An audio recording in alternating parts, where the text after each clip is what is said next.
안녕하세요. 오태민의 5분 경제학. 오늘은 14번째 시간입니다.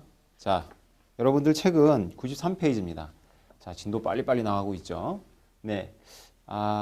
오늘은 그 경제학에서 굉장히 유명한 그 합리적 소비 모형이라고 하는 것인데요.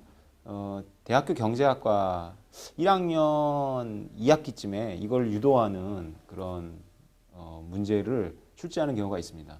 학생들이 많이 틀리는데요. 그래서 경제학을 전공하는 학생들이 외우죠. 이거 유도하는 식을. 근데 여러분들은 뭐 그거 시험 볼 분들은 아니니까 이거 유도하는 것보다는 이 자체를 이해하는 게 중요합니다.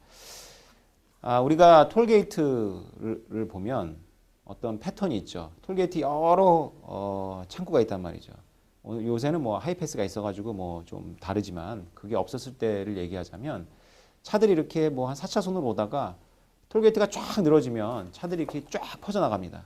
만약에 그거를 위에서 이렇게 헬기나 아니면 톨게이트 그 건물 위에서 이렇게 쳐다보면 어떤 일정한 패턴이 보일 수 있어요.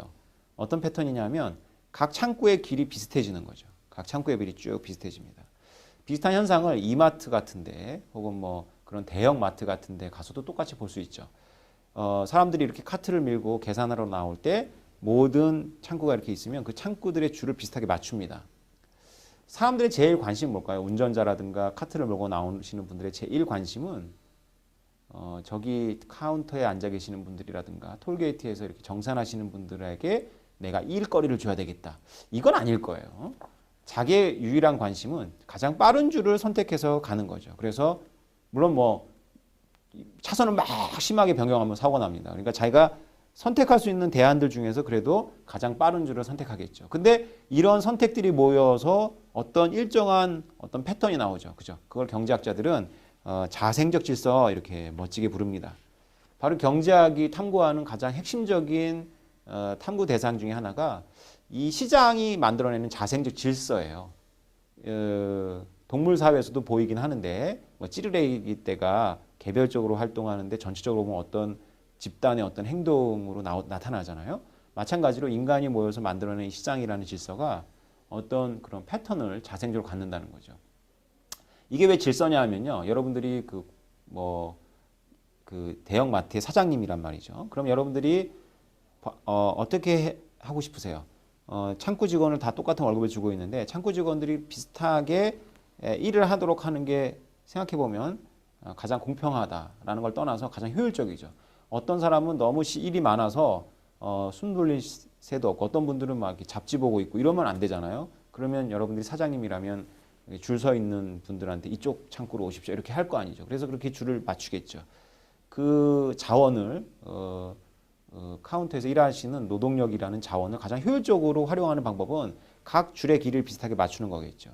자, 사람들은 자신이 가장 빠른 줄을 선택하려고 했는데 이런 전반적으로 이렇게 지휘하는 분이 없어도 결과는 똑같죠. 결과는 자원을 가장 효율적으로 사용하는 방식으로 이루어진다는 거죠. 그래서 자생적 질서라고 하는 겁니다. 합리적 소비 모형이라는 것도 쉽게 말하면 바로 이 톨게이트나 대형 마트에서 줄 서는 것과 비슷합니다.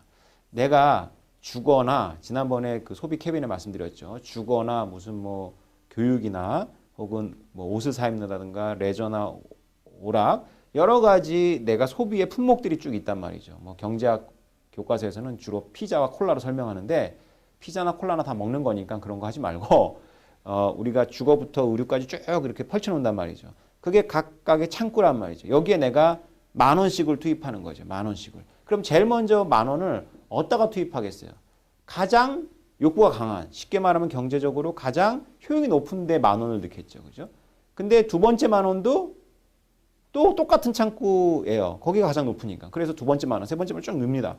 그런데 이런 행위를 계속 하다 보면 어떻게 되죠? 각 창구의 줄이 비슷해지듯이 내가 이제 어디다가 돈을 넣는 게 가장 이익인지 잘 모를 정도로 비슷해지는 거죠.